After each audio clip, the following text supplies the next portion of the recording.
Welcome, everybody. Good evening. It's lovely to see you all here. Thank you for joining us for this evening of readings by the Black Earth Institute Fellows. We are a group of people who've been together now 3 years. Some of us have been part of this community for longer than that. And we have been on a journey together where we're exploring together the connections between spirituality, earth, poetry, creative writing. We bring our gifts together and we meet once a year to discuss the work that we're up to right now. And in the evening, we have this beautiful reading. So we're really glad that for once we can open this up away from our Wisconsin home and have all of you here with us. So please enjoy a little glimpse from all the work of the Fellows of the Black Earth Institute. The first person we're going to hear from is Jacqueline Jones. Hello, everyone, and welcome. Hello, everyone. Welcome. I'm going to read one poem. It's called Ode to Iyansa, and I'm not going to define who she is. I think the poem will do that work.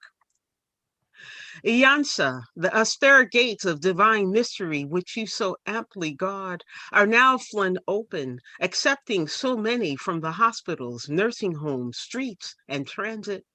The lines between the city of the living and the city of the dead are now blurred, open for quick crossings without rituals or ceremonies of leave taking and the long goodbyes.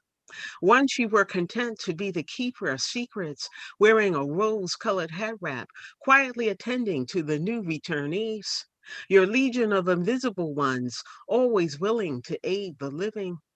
Iyansa, the city where I live, has so many dead that you have taken up residence in parking lots with truckloads of former husbands, wives, grandmothers, grandfathers, sons, and daughters.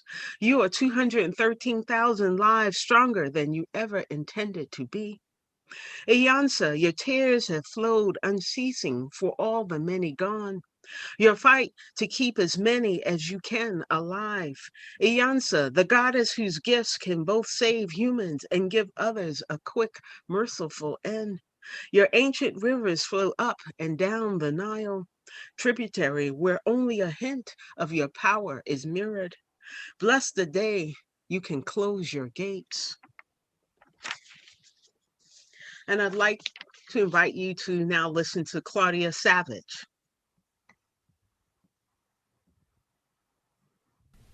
Thanks so much, Jacqueline. That was beautiful. Thank you. I'm going to read one poem as well. This is a poem for my brother who died of ALS about 7 years ago now, and his birthday is the same day as my daughter's, September 13th, when we were in the midst of a lot of fires here in the Pacific Northwest. This is called If You Must Choose Wings. My brother, crows murder the sky this clear morning, and an owl awakens long before night. Your niece points to its startled low song, which comes round as we round the trail again. It, too, circling, gathering its wide head, then spitting the morning our way, as she holds her first buttercup, a siren of yellow under pine and fir. The sun rushes us to shade, another light on summer's beauty. My brother, where is the rot of September, the rot of oak leaves shaken from their stems, the final dandelions bursting? My brother, make the crows cry louder, louder, my brother. The displaced owl flies terror to the mole. Water steals earth from earth. My brother, where is that rain? That sign, that mirror in wings announcing your birthday, my daughter's, the same date. My brother, let us blame the moon's cruel joke on the owl, bringing my daughter here just as you left. Your bones, my brother, were hollow as a bird's, your black hair lush as an oiled feather, muscled legs narrowed to thread. You might have joined this murder, staking your place in the pine. Take these wings and loudly spin, my brother. If you must leave my arms, confuse the night. Quick, my brother, quick. hide here in the sky. Thank you.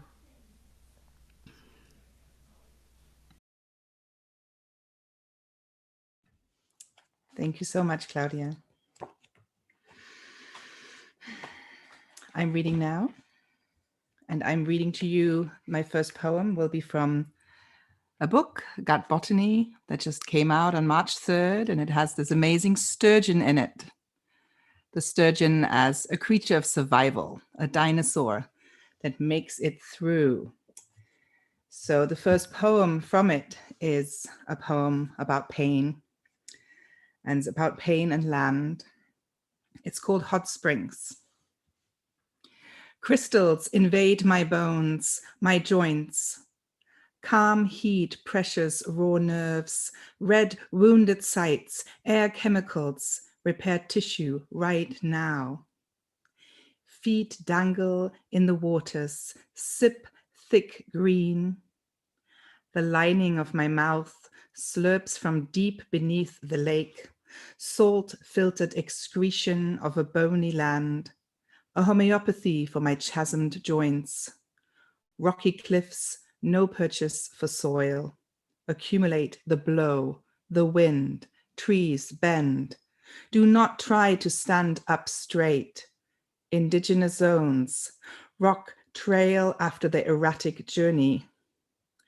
Silica water rushes pearl kernels onto the land, onto my skin, slips through a hair follicle, bonds with tired calcium, frangible and dry, nestles in the splintery embrace. Make yourself this place, bones open into embrace, my face outward into the wind's curvature. And the second poem that I'm going to read is from the new issue of About Place. So the fellows of the Black Earth Institute all edit an issue of About Place, and Jacqueline Johnson edited the current one, Works of Resistance and Resilience, and this poem is in it. It's a beautiful edition, and I urge you all to look at it and to look at the many, many people who come together under the banner of the Black Earth Institute and the About Place Journal. So this one is called After the Whales, and it's part of my speculative work. I'm interested in playing with different kind of genre narratives. After the Whales. She steps outside the bounds of the security camera. Gray stuccoed walls contract behind her. Glass arrows compressed from the rotating doors. A leash of chrome lunges toward her disappearing back, too late. She's already over the street's hump. The bay winks at the bottom, fluke up to mauve sky. Her legs churn warm pavement. Bitumen remembers mammoth bones, liver collapse, reptile teeth marks, glom red rubber soles. The street descends steeply. Creepers dart from shuttered shop windows. Night-flowering orchid bats jab into her nostrils. Green dog-shit children fly buzzes her naked shin. Rusty spoke slalom. The embankment pools around her like a suede skirt. Beyond, ghost ships hulk in the channel, thin oil layers salt water into sinus waves. Fish stink roils up her arms, lodges a translucent scale where her toes burst free, the sandal, so tender, membrane. She steps onto the harbor's mirror. Heel first, she slips into the bardo of salt. Depth rushes her hair follicles into contraction. Sound tugs forward, mouth sucks her beyond the red bridge. White shadows cruise at the far edges of sight. Below bend last violet rays into crust, the black. Submarine bubbles streak her with lumen lands. Sediment soft opens basement, doors to forgotten chambers. Eyeless choir keens into silicon heat. A judgment of gelatinous weave holds her tight. Her brain streams amino acids, pressure curves. Horsetail branches purple. A diode sings beyond. They fall. all fall. Her spine now pulses, choir, rears. All right. Thank you so much. And I'm handing on to Pam Ushuk. Thank you, Petra. That was an incredible journey in that last poem. I'd like to thank the Black Earth Institute, DJ, and Petra, and Michael McDermott, and all of the fellows. I love being part of this group. Just 2 poems tonight. Cracking 100. Near the border, preschoolers worry about butterflies. How can they fly over the wall? 50 feet tall, thick steel plates would sear delicate wings. And lizards, miss, how can they get through? Small fingers draw orange wings crashing into steel, lizards hanging their blue heads. Y el tigre, severing ancient migration paths, the wall will ensure the jaguar's end. Just after Cinco de Mayo, daytime temps crack the knuckles of 100, 10 degrees above normal. No wall can stop rising heat, the death of coral reefs, or the governor calling for the National Guard to secure the border. In holding cells, children separated from deported parents wait for a future no one can predict. And in the San Joaquin Valley, strawberries and tomatoes rot in fields. Farmers wonder where the pickers have gone. Immaculate in his Armani suit, the president tweets for congressional support to build his wall, calls for a prayer meeting in the Oval Office. You can hear Bible hymns hum behind bulletproof doors, across the lush White House lawn, where monarch butterflies, who've migrated all the way from Mexico, land on bright rose petals, tended by hands the same color as earth that nourishes them. I live about an hour and a half from the border.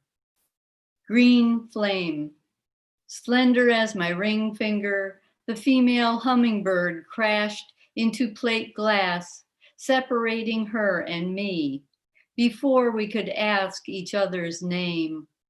Green flame, she launched from a dead eucalyptus limb.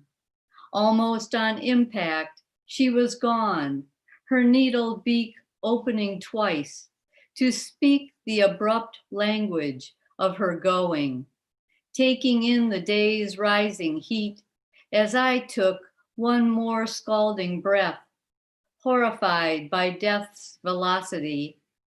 Too weak from chemo not to cry for the passage of her emerald shine, I lifted her weightlessness into my palm. Morning doves moaned, hoo, hoo, oh, hoo, while her wings closed against the tiny body. Sky would quick forget, as soon as it would forget mine. Thank you. The next reader, Austin Smith. Thank you so much, Pam. It's really lovely to read with you all. I'm just going to read a very, very brief excerpt from a short story that I wrote about an Amish man who, because of a family tragedy, decides to try to live in the modern world for a while. And the first thing he does is goes and gets a haircut and a shave. So I'm just going to read 3 paragraphs from that story. It's called Late Rumspringa. Where would you like your sideburns to end? Nelson the barber asked quietly. Abraham Zimmerman had closed his eyes. Without opening them, he brought a hand up from under the cape and touched his earlobe. Nelson Julius cut there with the electric razor. But when Abraham Zimmerman flinched, he realized he'd never heard a sound like that before, so close to his ear, and put the electric razor away. Then he opened a drawer he rarely opened anymore. The old shaving kit had been his old man's, as had the shop.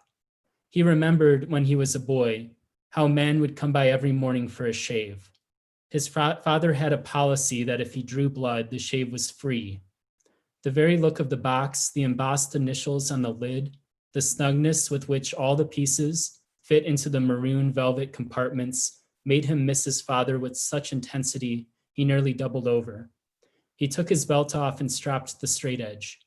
Everyone was watching, even Jack, who kept clipping fruitlessly at the air above his customer's thinning hair. Working the warm lather into Abraham Zimmerman's face and neck, Nelson was afraid he would cut his throat. But when it came time to shave him, his hand was as steady as a surgeon's. The shop fell away, the golf tournament on the TV, the red and white pillars swiveling upward infinitely outside the door, the eyes of the others. It was just Nelson and the problem of Abraham Zimmerman's neck beard. The blade was so sharp it made no sound and met no resistance. The wake it cut through the lather was beautiful. Even without running his fingertips over it, he knew it was as smooth as baby flesh. Little did Abraham Zimmerman know that the problem of his neck beard would lead to men asking Nelson for a straight edge shave again, like their fathers used to. And now I would like to pass it along to Alexis Latham. Thank you. Hello, it's such an honor to read with all of you tonight. I'm just going to read the beginning of an essay that I wrote this spring after visiting the overwintering sanctuary of the monarch butterfly in Mexico this past winter. And the title of the essay I took from the artist's statement from an installation by the artist Olivia Barrianuevo, who did an installation about the monarch this past winter in Oakland. And she writes, "Against all probability and with an indomitable will, there are beings who cross borders and travel thousands of miles in search of better conditions of life. Take, for example, the monarch butterfly. They are a metaphor of survival, since migration is life. Take, for example, the monarch butterfly. As we ascended the mountain, I had my doubts we would ever see them. I struggled to breathe as we neared the summit of one of Michoacan's highest peaks, where the air was cool and clean smelling, fragrant with pine. At last I saw a single pair of saffron wings swooning above a fir bough. We passed a trail marker with the monarch butterfly icon, Guarda Silencia. But we were already silent. We'd been silent the whole way up. We could not help but to be silent, walking across the forest floor beneath the canopy of Abies religiosas, oyamel firs, as we neared the core of the sanctuary, the inner sanctum. We came to the end of the trail, a small natural clearing where the entrance to the forest was cordoned off. All we could do was to look through the trees as if through a portal into a dark interior.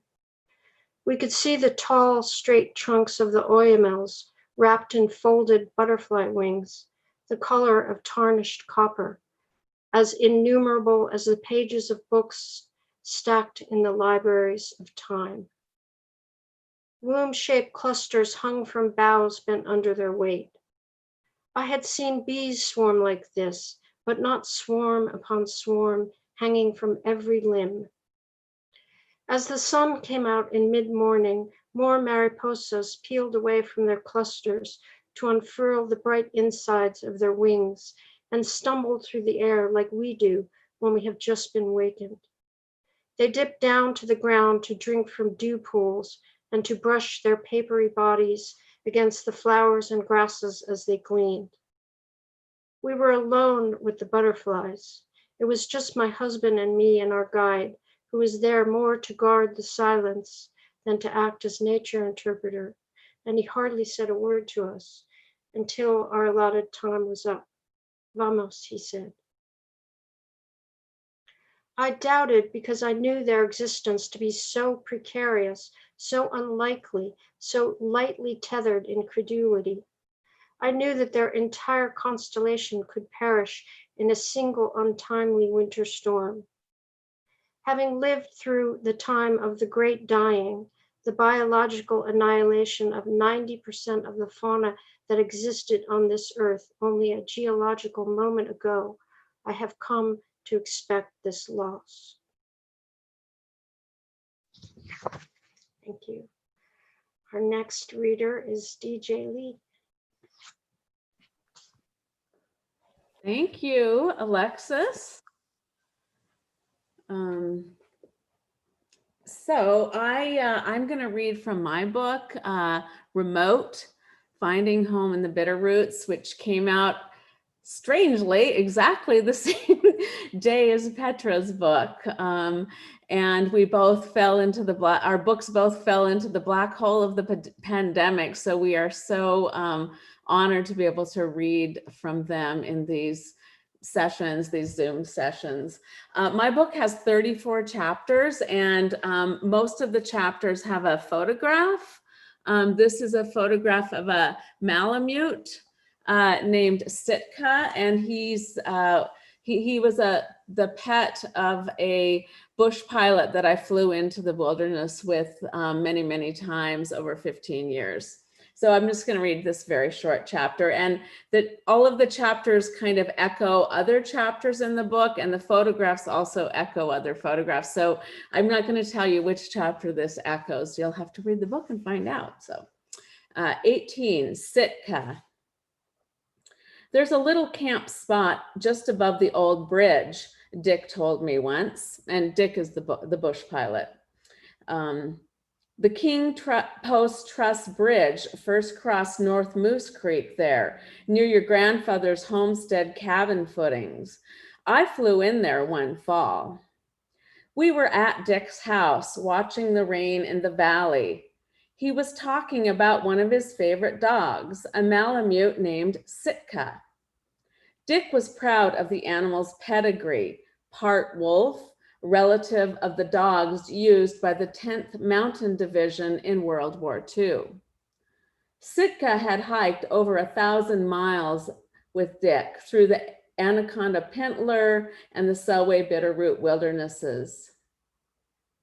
I remember the night Sitka went around and around trying to get comfortable, trying to bed down, Dick said. We finally went to sleep, and then the next morning, his whole rear end was shot. His hips were bothering him tremendously. We got up and we went up on that little mound there. There's a lot of cow elk there and some calves, a lot of barking. Sitka was aware, but he was having a hard time focusing, and he was really hurting. So we went back into the woods there, and I let him sniff around, and I guess that's where I finally decided that this was where he deserved to go to rest. He was happily sniffing, and I dispatched him there, and I let him die. Dick's story of Sitka has stayed with me for years, the tenderness of it. I went back every spring thereafter, Dick said, and the dog just melded into the ground until there was no more Sitka. Oh, he was there, but he was a part of 1,000 different living things. The summer that I lived with my grandmother, she kept telling me, not in words, but in everything we did, that recycling was holy and reusing a way to wholeness. And I am going to pass it on to the incomparable Lauren Camp. Oh, I don't want to follow that story. I want to sit down and cry.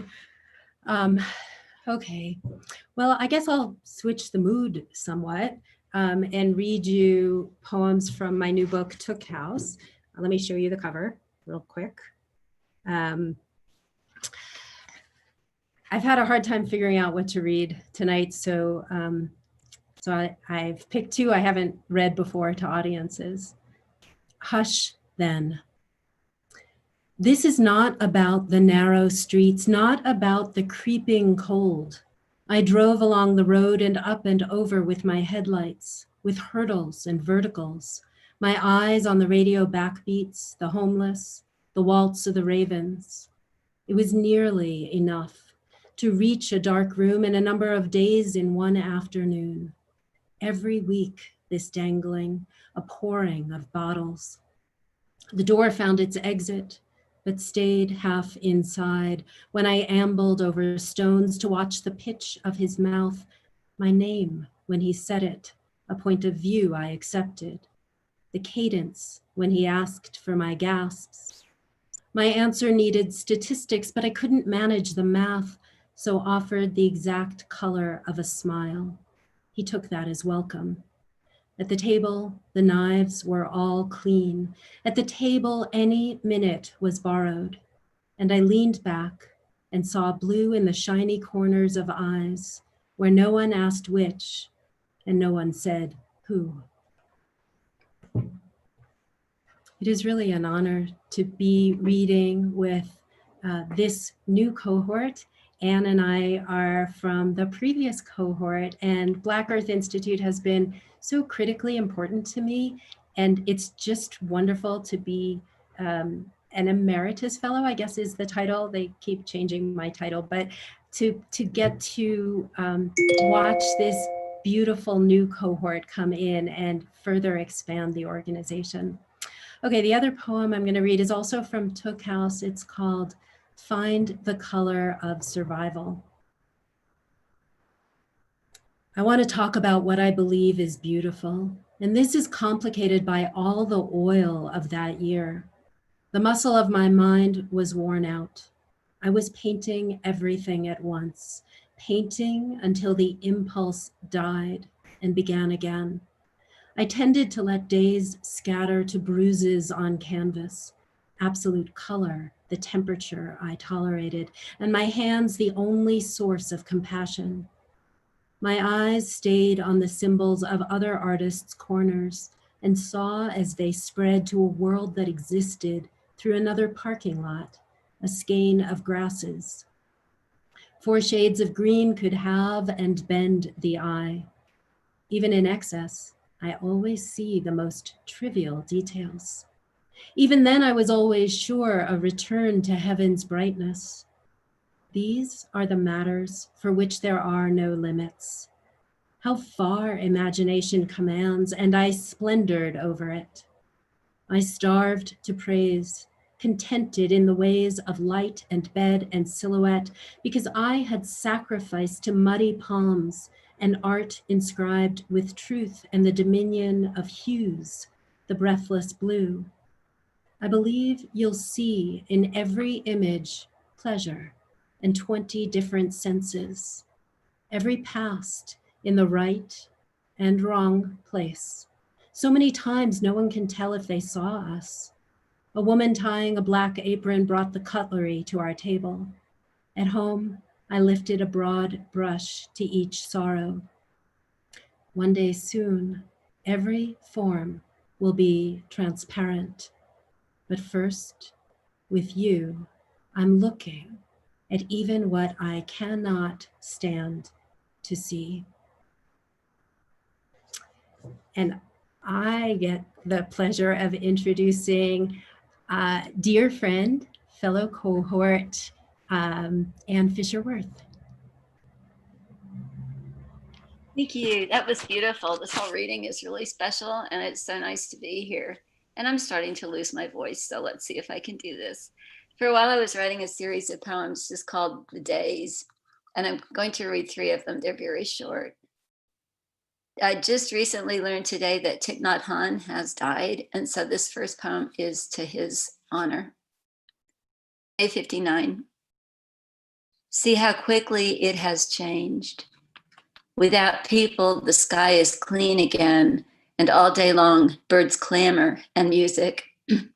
I'm on my deck in my underwear, starved for sunlight. A woodpecker drills at a telephone pole, and 2 cardinals dive bomb each other through the privet. A world empty of people, just uninterrupted grass, Lawrence wrote 100 years ago, and a hare sitting up, ready to bound, alert and quivering.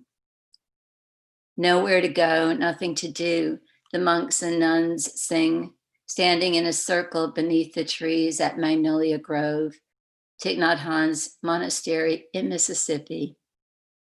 And today I'd like to sit with Sister Boy and Sister Peace, eat vegetables and tofu, then wash my bowl in the series of pans, dirty water, soapy water, rinse water, clear, clear like this sky, like the breeze in which the daylight swims.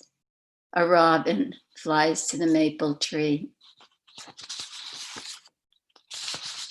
So sometimes there are bad nights, day without number. I will leave now. You must go to the Valley of Ashes and find there the woman with the wooden comb. She will tell you what to do. The time is 4:44, death's number. But if you go now, you may travel safely. The birds have stopped singing. The black cat no longer scratches at the window. Set out on the road that stretches forever, back to the milk, the simple bowl, the starless night that gathers around you. What might she tell you, this woman? She might say, I was once like you. I lived between thistles and honey, far from the village, alone on the mountain. What happened? Nothing happened. I have settled into peace. You too will sleep when hope and fear are gone. And finally, day 32. A young stag at dusk, whitetail flicking, eating flowers heaped on a raw grave, raises his head to watch us before he vanishes slowly into the trees. Outside the kitchen window, my peace rose rides on arching stems like moons in a lead white sky. My all year earth holds them. I ignore them.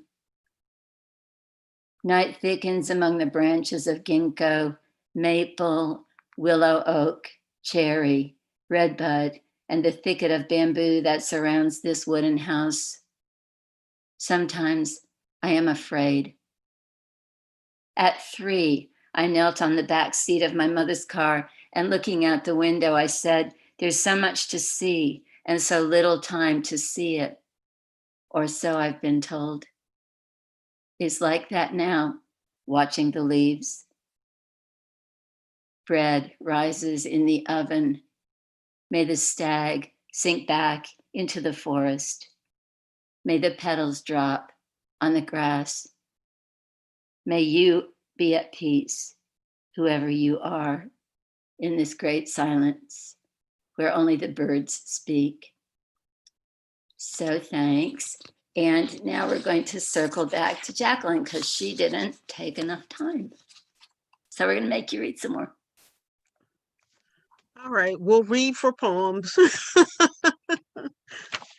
All right, this poem is called A Few Sweet Moments, and it's for a friend of mine, Leslie Holmes, who's no longer here. But she was an amazing woman. She sat on the rent guidelines board for New York City, and during her tenure kept the rents down in this city. But she was a fascinating person. A few sweet moments. Followed your cloth coat with the Lodge Chihuahua on the back for 6 blocks, claiming a friendship bold as the first yellow crocuses of spring. Even then you were walking in the other world as you battled what was desired, touch of men, blue velvet, tickle of ocean waves with life's demands.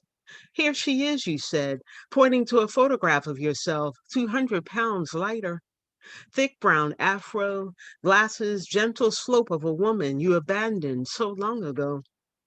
Old daughter, old queen of Ogun, and a young woman's body. I'd watch you enter a sanctuary full of men and women of God, walk humbly to center stage and take over. Understood power better than most men. Taking over was easy. Making time for you as woman, daughter, friend collided with your mass. Couldn't get you to stop, to slow down, so willing to be sacrificed. We were two big women dancing in front of Diego Rivera's art at MoMA's. For a few sweet moments, we were free. Free to view the paintings, unbothered by the swell of crowds, afraid of those crazy Black women dancing the samba like devotees. It was worth it, and we danced for 6 more paintings, creating briefly the space we need to live. Thank you. And I'm not sure if anybody follows me, but Thank you so much, Jacqueline. That was a wonderful ending. I loved us ending and dancing with the paintings, everybody dancing with everybody else. It seems a gorgeous way of ending our rounds. Thank you so much. thank you.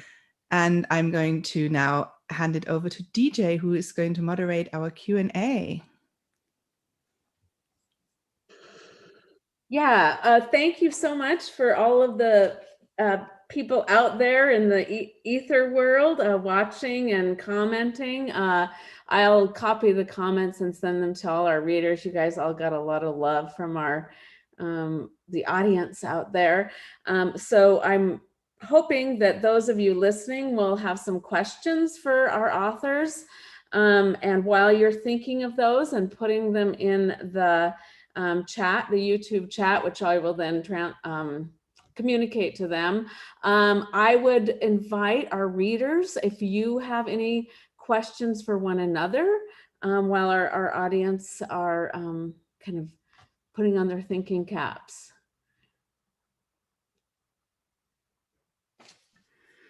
I have a question for my fellow writers here. We spend part of today talking about what sustained us during the months and months and months of COVID so far, and during the political, the hope for revolution that is part of the world that we're in right now.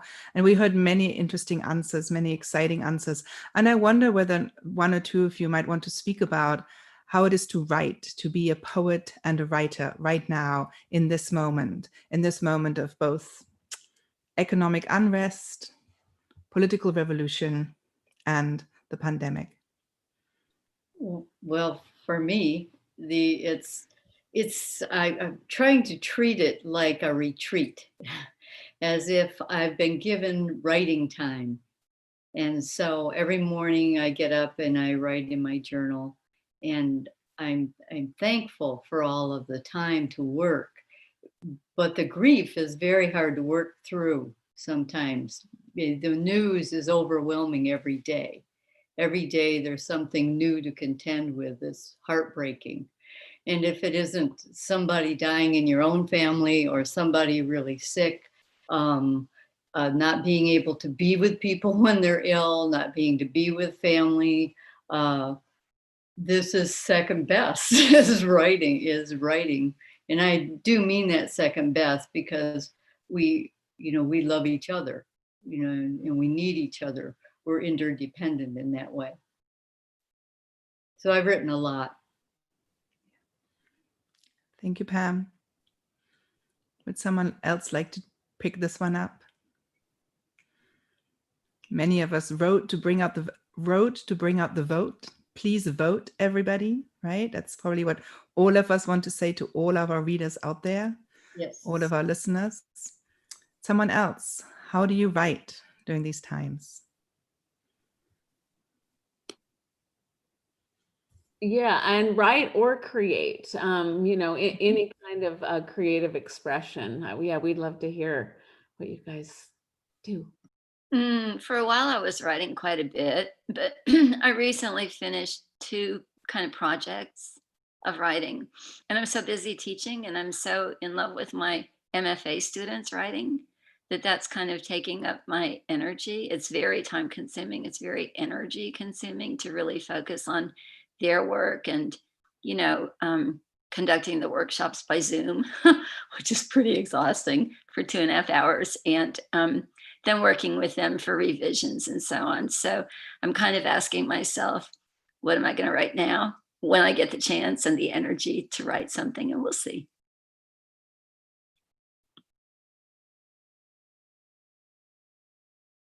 One of our audience members, Richard, says he just started to write letter poems to friends.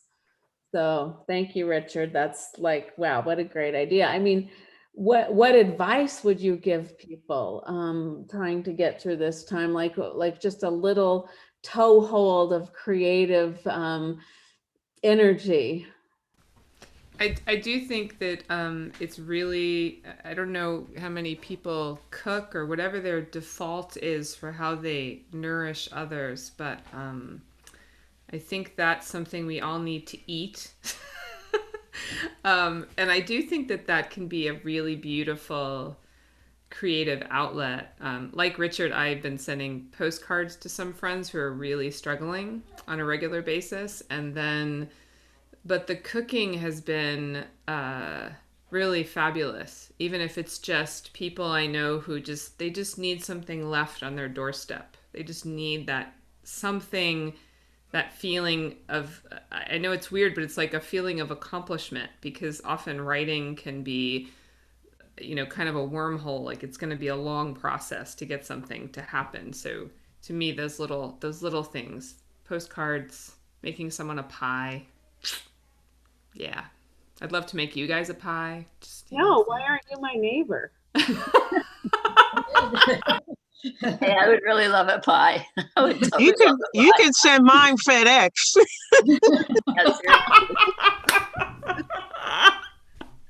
You sound like my sister. A couple of more questions. Cami asks, have any of you made new discoveries by having to use video to connect?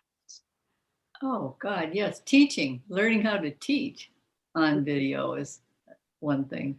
It's more exhausting than teaching in person. Yes, I would totally agree with that. And for me, one of the things that has kept me as well as I can be during the crisis so far is somatic writing workshops online. I would never have thought that that can actually work.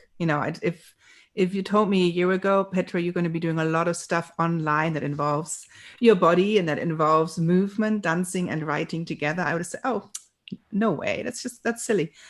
But now we have to. So I find I'm part of this wide international community of people who get together and just do small prompts, do somatic exercises. Anne Fisher-Worth did beautiful work with us this morning. She did yoga nidra this morning with us as part of our retreat.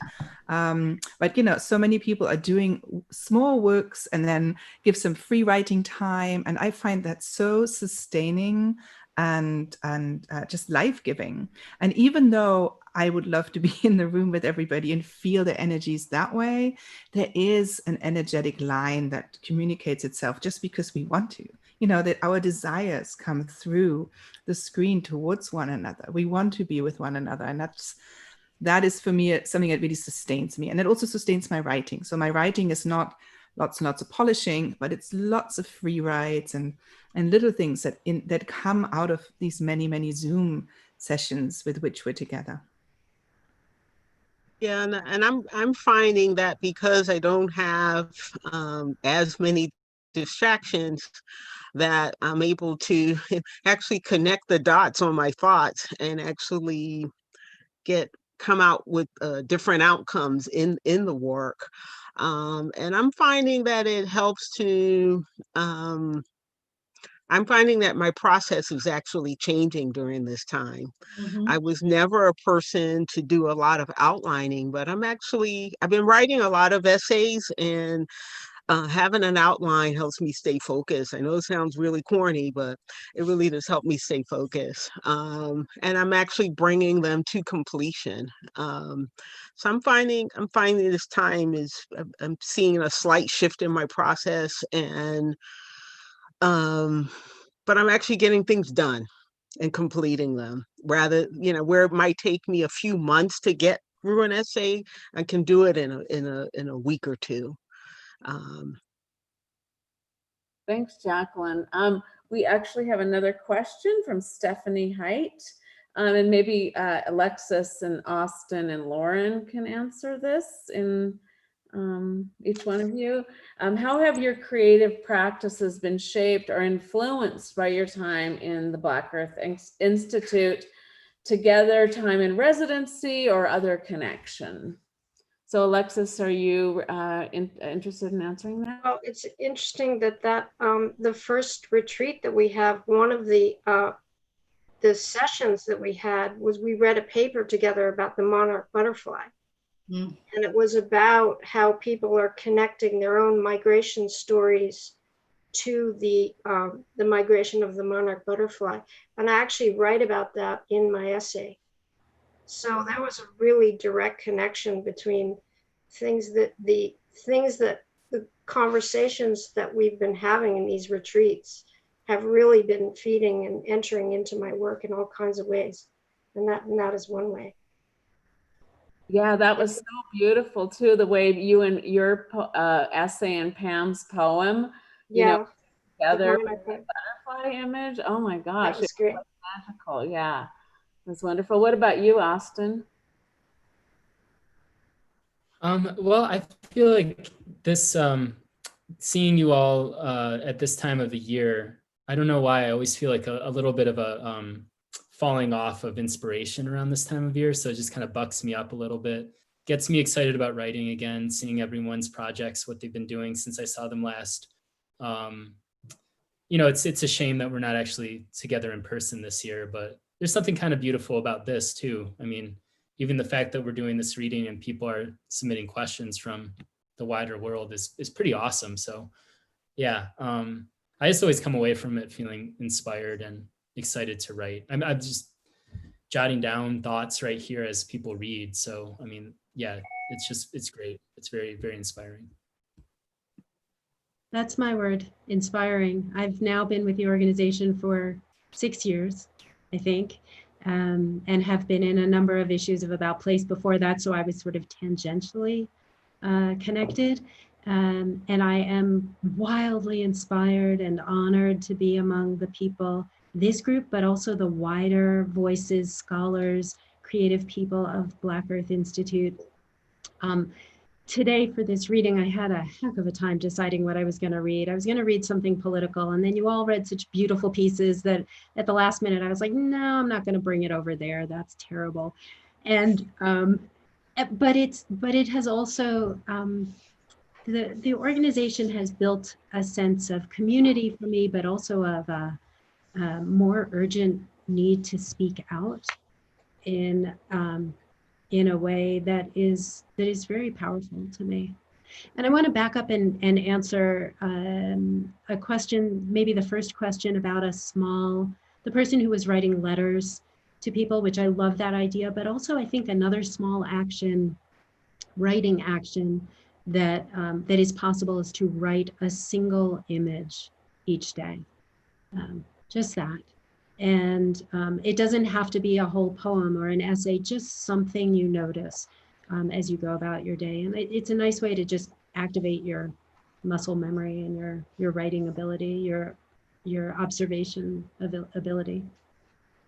Yeah, I love that. Why don't we all, we just have about 5 minutes left. Why don't we all just go around in the order that we read in and leave our audience and one another with a small creative action that we can all take. And we can give everybody a list of 9 of these, and it'll just be a good gift. So I think we'll start with Jacqueline. Sorry, Jacqueline, to put you on the spot.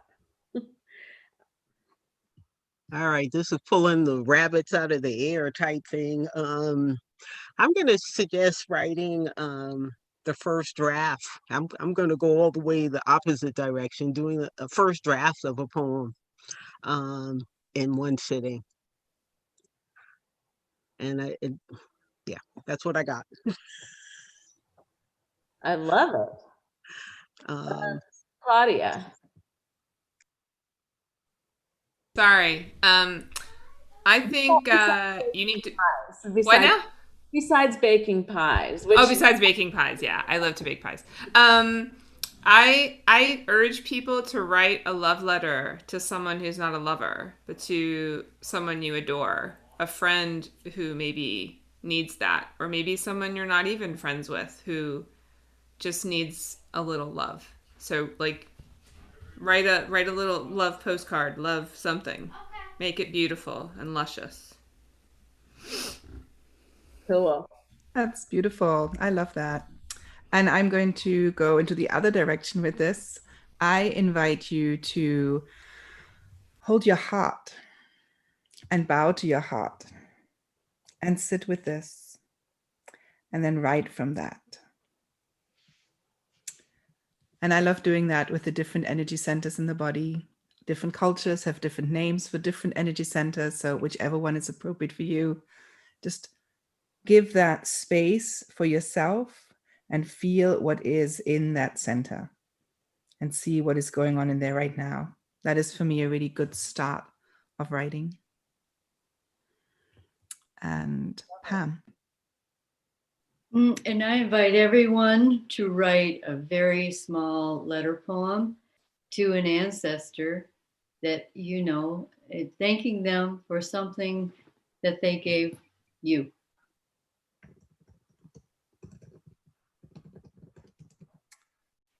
I think, oh, I'm sorry, I think, Pam, did I cut you off? That's okay. It's all right. Go ahead, Austin. Go ahead, Austin. I guess I feel like I've always been a morning writer. I really love coffee, so I've always thought of writing in the morning, and then the rest of the day is kind of like whatever. But lately I've been trying to write more in the evening as well, just to tap into a different way of being. I mean, we're just very different between morning and evening, so that's been refreshing for me. I write very differently in the evening, so maybe breaking out of the habit of what time of day writer you think you are would be my advice. Okay, someone's asking if we put these, we will also put these up on the BEI website. So yes, we will make that happen. Cami, thank you. Video goes up, right? We're putting the video up, I believe. Yeah, Alexis. Yeah. Well, I think it's a great practice to first thing in the morning is to just write down your dreams. It's a way to help you to remember your dreams if you get into that practice. And it really is a wellspring of images. And it's also it's a way to just move right from being unconscious and asleep right into writing. And for when I have a daily practice, that's what really helps me. That's awesome. Yeah. Oh, it's me. Okay, next. I love, and I did this yesterday actually, taking a little tiny notebook. Actually, it was this one right here. And I like to go for a walk with my pen and write while I'm walking. William Wordsworth did this. So did Friedrich Nietzsche. So does Rebecca Solnit. So you get an entirely different piece of work out of your brain when you're moving through a landscape and writing than when you're like, you know, in front of your computer or at your desk with your notebook. So that is, if you can make yourself do it, wow, it's really cool. Okay, Lauren. Oh, another one. Okay. Yes, I did already, so never mind. Yeah. Unless you want to give another one. Well, it's not as fully formed, but okay, I'll give another one because at the start of the pandemic and actually at the start of our current administration, 4 years ago when it wasn't as bad, see, here I am bringing in politics, when it wasn't as bad as it's continued to get, I was teaching praise workshops because everyone was so nervous and anxious and upset and whatever. So I want to say write in praise of something in your regular world, something mundane, something in the natural world around you, something, right? Lift praise up above the anxiety, above the worry, and write in praise of something. Beautiful. Anne.